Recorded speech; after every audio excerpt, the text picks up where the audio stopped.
ಆತ್ಮೀಯ H16 news ಅರ್ಥಾತ್ ತಿ ಸೀತಾರಾಮ್ ನ್ಯೂಸದ ವೀಕ್ಷಕರೇ, ನಾನು ನಿಮ್ಮವ ಎಂ ಆಯುಧ ಮಲ್ಲಪ್ಪ ಜೊತೆವರು. ತಾವು ಈಗ ಸುದ್ದಿಗಳ ಲೋಕಕ್ಕೆ ಎಂಟ್ರಿ ಹೊಡಿತಾ ಇದ್ದೀರಿ. ಈ ಸುದ್ದಿಗಳನ್ನು ಪ್ರತಿಯೊಂದು ನೋಡೋ ಜೊತೆಗೆ ನಿಮ್ಮ ಅಭಿಪ್ರಾಯಗಳನ್ನು ಹಚ್ತಾ ಇರಿ. ಯಾಕಂದರೆ ಈ ಸುದ್ದಿಗಳು ನಿಮಗಾಗಿ, ನಿಮ್ಮ ಬದುಕಿಗಾಗಿ, ನಿಮ್ಮ ವೈಚಾರಿಕೆಗಾಗಿ, ನಿಮ್ಮ ತಿಳುವಳಿಕೆಗಾಗಿಯೂ ನಿಮಗೂ ಗೊತ್ತು. ಜೊತೆಗೆ ನಮಗೂ ನಿಮ್ಮೊಂದಿಗೆ ಇದೊಂದು ಮಾತಾಡುವಂಥ ಜೊತೆಗೆ ಸುದ್ದಿಗಳನ್ನು ಬಿಡುವಂಥ ಕೆಲಸ.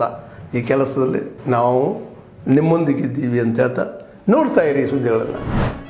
ಈ ಎಲ್ಲ ಇದರೊಳಗ ಕಿಟ್ಗಳೇನು ಕೊಡ್ತಾರೆ, ಭಾರಿ ಭ್ರಷ್ಟಾಚಾರ ನಡೆದಿದೆ ಅಂತ 2025ರಿಂದ 25ವರೆಗೂ ಸತತವಾಗಿ 5 ವರ್ಷದಿಂದ ಮಾಧ್ಯಮಗಳಲ್ಲಿ ಮತ್ತು ಪತ್ರಿಕೆಗಳಲ್ಲಿ ಹರಿದಾಡಿದ್ರೆ, ಈಗಿರ್ತಕ್ಕಂಥ ಸರ್ಕಾರ 2023 ಬಂದ ತಕ್ಷಣ ಹೇಳ್ತು, ಹಿಂದಿದ್ದಂಥ ಸರ್ಕಾರದ ಕಾರ್ಮಿಕ ಮಂತ್ರಿಗಳು ಭಾರಿ ಭ್ರಷ್ಟಾಚಾರ ಮಾಡಿದ್ದಾರೆ ಕಟ್ಟಡ ಕಾರ್ಮಿಕ ಕಲ್ಯಾಣ ಮಂಡಳಿಯೊಳಗ, ಅದು ನಾವು ತನಿಖೆಗೆ ಆದೇಶ ಮಾಡ್ತೀವಿ ಅಂತೇಳಿ ನಮ್ದು ಸ್ವಾಗತ ಇತ್ತು. ಎಲ್ಲ ಸಂಘಟನೆಯವ್ರದ್ದು, ಎಲ್ಲ ಟ್ರೇಡ್ ಯೂನಿಯನ್ರದ್ದು. ಆದ್ರೆ ಸರ್ಕಾರ ಮಾಡಿಲ್ಲ. ಯಾಕಂದ್ರೆ ಹಿಂದಿರ್ತಕ್ಕಂಥ ಕಾರ್ಮಿಕ ಮಂತ್ರಿಗಳು ಅವರು ಹಿಂಭಾಗದಿಂದ ಈ ಸರ್ಕಾರದೊಳಗೆ ಪ್ರವೇಶ ಮಾಡಿರೋದ್ರಿಂದ ಆ ತನಿಖೆಗೆ ಆದೇಶ ಕೊಡಲಿಲ್ಲ. ನಮ್ಗೆ ಯಾವುದೇ ಸರ್ಕಾರ ಇರಲಿ, ನಮಗೆ ಕಾರ್ಮಿಕ ವಿರೋಧಿ ಆಚರಣೆ ಏನ್ ಮಾಡ್ತಾರ ಅದಕ್ಕೆ ನಾವು ಧಿಕ್ಕಾರ ಕೊಡ್ತೇವೆ. ಮತ್ತೆ ಇತ್ತೀಚೆಗೆ ಕಾರ್ಮಿಕರು ಅಂತಕ್ಕಂಥ ವರ್ಗಕ್ಕ ಎಲ್ಲಾ ಸರ್ಕಾರದಿಂದ, ಕೇಂದ್ರ ಸರ್ಕಾರ ಇರ್ಬೋದು, ರಾಜ್ಯ ಸರ್ಕಾರ ಇರ್ಬೋದು, ನಾವು ಕಾರ್ಮಿಕರು ಅಂತಕ್ಕಂಥದ್ದು ತುಳಿತಕ್ಕೆ ಒಳಗಾಗ್ತಾ ಇದ್ದೇವೆ. ನಾವು ನಮ್ಮ ಹಕ್ಕುಗಳನ್ನು ಕಸಿತಾ ಇದ್ದಾರೆ, ಟ್ರೇಡ್ ಯೂನಿಯನ್ ಹಕ್ಕುಗಳನ್ನು ಕಸಿತಾ ಇದ್ದಾರೆ. ಅದು ಕೂಡಲೇ ನಿಲ್ಬೇಕಂತಕ್ಕಂಥದ್ದು. ಎಲ್ಲ ವಿಷಯಕ್ಕೂ ನಾನು ಪ್ರಧಾನಿ ಮೋದಿಯವರನ್ನ ಬೈಯೋಲ್ಲ. ಸಾಕಷ್ಟು ಸಾಧನೆಗಳು, ಸಾಕಷ್ಟು ನಮಗೆ ಅನುಕೂಲಗಳು ಈ ದೇಶಕ್ಕೆ, ಈ ಸಮಾಜಕ್ಕೆ ಮಾಡಿದಾರೋ. ಎಲ್ಲಿ ತಪ್ಪಾಗತ್ತೆ ಆ ತಪ್ಪನ್ನು ಹೇಳುವಂಥ ಧರ್ಮ ನಮ್ಮದು. ಇವತ್ತು ಪಾಕಿಸ್ತಾನ ಜೊತೆಗೆ ಹಾಕಿ ಆಟದ್ದು ಇದು ತಪ್ಪಿದು, ಅಕ್ಷಮ್ಯ ಅಪರಾಧ. ಇದು 370ನೇ ತೆಗೆದದ ವಿಧಿದ ಅರ್ಥ ಭಯೋತ್ಪಾದಕರನ್ನ ಮಟ್ಟ ಹಾಕಕ್ಕೆ, ಅರ್ಥ ಹಿಂದೂಗಳು ಹೊರ ಹೋದಂಥ ಹಿಂದೂಗಳನ್ನು ಒಳಗಡೆ ಅವ್ರನ್ನ ಪ್ರತಿಷ್ಠಾಪನೆ ಮಾಡೋಕ್ಕೆ ಅಂತನ್ನುವಂಥದ್ದು 370ನೇ ವಿಧಿ ನಮಗೆಲ್ಲರಿಗೂ ಅನಿಸಿತ್ತು.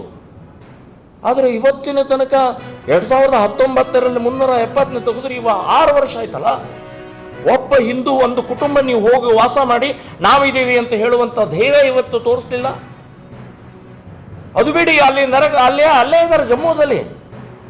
ಒಬ್ಬ ಮಂತ್ರಿ ಹೋಗಿಲ್ಲ, ಒಬ್ಬ MLA ಹೋಗಿಲ್ಲ, MP ಹೋಗಿಲ್ಲ. ಯಾಕೆ? ನೀವು ಒಂದ್ಸಲ ಅಲ್ಲಿ ಹೋದಾಗ ಗೊತ್ತಾಗತ್ತೆ. ಸೊ ಇಂಥ ವಿಚಿತ್ರವಾದಂಥ ವರ್ತನೆ, ಇದನ್ನು ನಾವು ವಿರೋಧ ಮಾಡ್ತೀವಿ. ಇದು ತಪ್ಪೇ. ನಾನು ಉಳಿದೆಲ್ಲವನ್ನು ಕೂಡ ನಾವು ಅವ್ರು ಮಾಡಿದಂಥ ಕಾರ್ಯಕ್ಕೆ ನಮ್ಮ ಸಲ್ಯೂಟ್ ಇದೆ, ನಮ್ಮ ಅಭಿನಂದನೆಗಳಿದೆ, ನಮ್ಮ ಧನ್ಯವಾದ ಇದೆ ಅಂತನ್ನುವಂಥದ್ದು ಸ್ಪಷ್ಟವಾಗಿ ಹೇಳ್ತಾ ಇದ್ದೀನಿ. ತಪ್ಪೇ.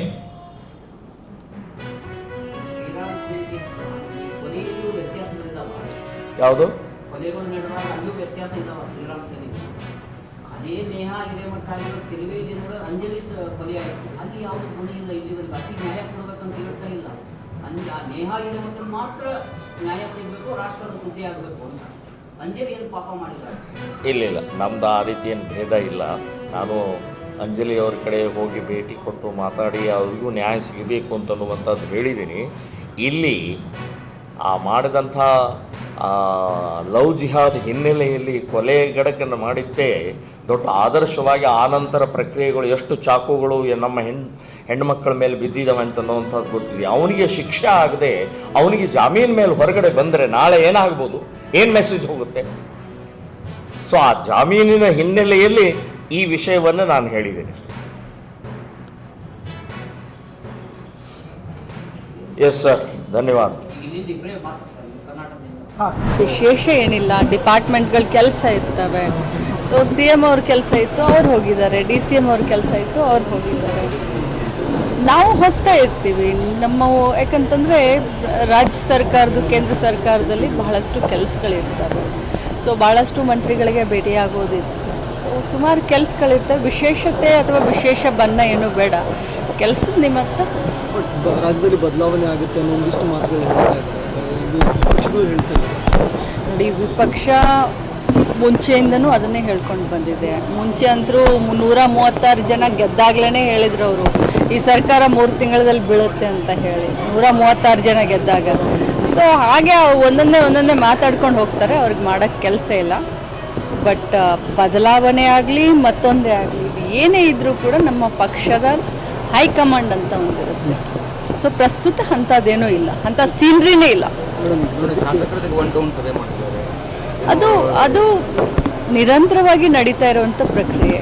ಸ್ವಲ್ಪ ಈ ಬಾರಿ ಸ್ವಲ್ಪ ಲೇಟ್ ಆಯಿತು, ಇಲ್ಲ ಅಂತಂದರೆ ಪ್ರತಿ 6 ತಿಂಗಳಿಗೊಮ್ಮೆ 1 ವರ್ಷದಲ್ಲಿ ಒಮ್ಮೆ ಆದರೂ ಕೂಡ ಮಂತ್ರಿಗಳನ್ನು ಮತ್ತು ಇವರನ್ನ CLP ಮೀಟಿಂಗ್ ಅಂತ ಮಾಡ್ತಾ ಇರ್ತೀವಿ.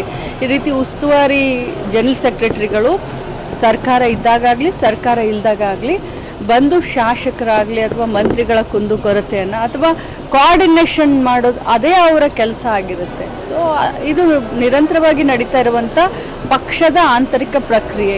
ಇದು ಬೇರೆ ಅರ್ಥ ಏನು ಈಗ ಹೇಳ್ತಾ ಇದ್ದೀರಾ? ನಾನು ಹೊರಗಡೆ ಇದ್ದೀನಿ 2 ದಿನದಿಂದ. ನಾನು ಮನೆ ಆಹಾರ ಸಚಿವರ ಹತ್ರ ಮಾತಾಡಿ ತಿಳ್ಕೊಂಡು ಇದಕ್ಕೆ ರಿಯಾಕ್ಟ್ ಮಾಡ್ತೀನಿ. 136 ಜನ ಗೆದ್ದಾಗಲೇ ಹೇಳಿದ್ರು ಈ ಸರ್ಕಾರ 3 ತಿಂಗಳಲ್ಲಿ ಬೀಳುತ್ತೆ, 136 ಜನ ಗೆದ್ದಾಗ. ಸೊ ಹಾಗೆ ಒಂದೊಂದೇ ಮಾತಾಡ್ಕೊಂಡು ಹೋಗ್ತಾರೆ, ಮಾಡೋಕ್ಕೆ ಕೆಲಸ ಇಲ್ಲ. ಬಟ್ ಬದಲಾವಣೆ ಆಗಲಿ ಮತ್ತೊಂದೇ ಆಗಲಿ ಏನೇ ಇದ್ರೂ ಕೂಡ ನಮ್ಮ ಪಕ್ಷದ ಹೈಕಮಾಂಡ್ ಅಂತ. ಸೊ ಪ್ರಸ್ತುತ ಅಂಥದ್ದೇನೂ ಇಲ್ಲ, ಅಂಥ ಸೀನ್ರಿನೇ ಇಲ್ಲ. ಅದು ನಿರಂತರವಾಗಿ ನಡೀತಾ ಇರುವಂಥ. ಸ್ವಲ್ಪ ಈ ಬಾರಿ ಸ್ವಲ್ಪ ಲೇಟ್ ಆಯಿತು, ಇಲ್ಲ ಅಂತಂದರೆ ಪ್ರತಿ 6 ತಿಂಗಳಿಗೊಮ್ಮೆ 1 ವರ್ಷದಲ್ಲಿ ಒಮ್ಮೆ ಆದರೂ ಕೂಡ ಮಂತ್ರಿಗಳನ್ನ ಮತ್ತು ಇವ್ರನ್ನ CLP ಮೀಟಿಂಗ್ ಅಂತ ಮಾಡ್ತಾರೆ. ಈ ರೀತಿ ಉಸ್ತುವಾರಿ ಜನರಲ್ ಸೆಕ್ರೆಟರಿಗಳು ಸರ್ಕಾರ ಇದ್ದಾಗಲಿ ಸರ್ಕಾರ ಇದ್ದಾಗಲಿ ಬಂದು ಶಾಸಕರಾಗಲಿ ಅಥವಾ ಮಂತ್ರಿಗಳ ಕುಂದುಕೊರತೆಯನ್ನು ಅಥವಾ ಕೋಆರ್ಡಿನೇಷನ್ ಮಾಡೋದು ಅದೇ ಅವರ ಕೆಲಸ ಆಗಿದೆ. ಇದು ನಿರಂತರವಾಗಿ ನಡೀತಾ ಇರುವಂಥ ಪಕ್ಷದ ಆಂತರಿಕ ಪ್ರಕ್ರಿಯೆ. ಇದು ಬೇರೆ ಅರ್ಥ ಏನು? ಪಡಿತರ ಅಕ್ಕಿಗಳು ಬರಬೇಕು ಅಂದ್ರೆ ಅಕ್ಕಿನೂ ಇಲ್ಲ ಮೇಡಮ್. ಎಲ್ಲ ಅಂದ್ರೆ ಇನ್ನೂ ಕೂಡ ಹಣ ಕೊಟ್ಟಿಲ್ಲ ಸರ್ಕಾರದಿಂದ ನೇರವಾಗಿ. ಹೇಳ್ತಾ ಇದ್ರೆ ನಾನು ಹೊರಗಡೆ ಮನೆ ಆಹಾರ ಸಚಿವ ಅಂತ ಮಾತಾಡಿ ತಿಳ್ಕೊಂಡು ಇದಕ್ಕೆ ರಿಯಾಕ್ಟ್ ಮಾಡ್ತೀನಿ. ಖಂಡಿತವಾಗ್ಲೂ ನಿಮಗೆ ಅದ್ರ ಬಗ್ಗೆ ಗೊತ್ತಿಲ್ಲ, ತಿಳ್ಕೊಂಡು. ಮೇಡಮ್, ಈಗ ತಮ್ಮ ಇಲಾಖೆಗಳು 4 ತಿಂಗಳಿಂದ ಮೊಟ್ಟೆ ಬಿಲ್ ಆಗಿಲ್ಲ ಮತ್ತು ಅಂಗನವಾಡಿಗಳು ಬಾಡಿಗೆ ಬಿಲ್ ಏನೂ ಆಗಿಲ್ಲ ಅಂತ. ಆ ರೀತಿ ಆಗಲಿಕ್ಕೆ ಸಾಧ್ಯ ಇಲ್ಲ. ಮೊಟ್ಟೆ ಬಿಲ್ಲು ಯಾಕಂದರೆ ನಮ್ದು ಏನಿದೆ ತಮ್ಮ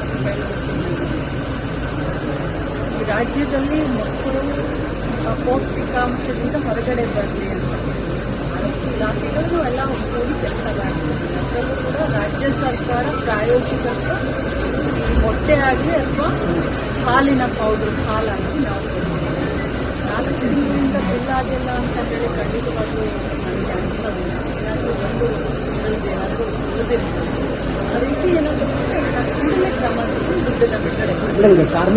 ಆತ್ಮೀಯರೇ, ಎಲ್ಲ ಸುದ್ದಿಗಳನ್ನು ನೋಡಿದಿರಲ್ಲ, ಏನು ಅನಿಸ್ತು ನಿಮಗೆ? ಇದರಲ್ಲೇ ನಿಮ್ಗೆ ಲೈಕ್ ಆಗಿರ್ಬೋದು, ಡಿಸ್ಲೈಕು ಆಗಿರ್ಬೋದು, ಕಾಮೆಂಟ್ ಬೇಡಪ್ಪ ಅಂತೂ ಅನಿಸಿರ್ಬೋದು, ಕಾಮೆಂಟ್ ಮಾಡಬೇಕಪ್ಪ ಅನಿಸಿರ್ಬೋದು, ಶೇರ್ ಮಾಡಬಾರ್ದಪ್ಪ ಅನಿಸಿರ್ಬೋದು, ಅದು ಮಾಡಬೇಕು ಅನಿಸಿರ್ಬೋದು.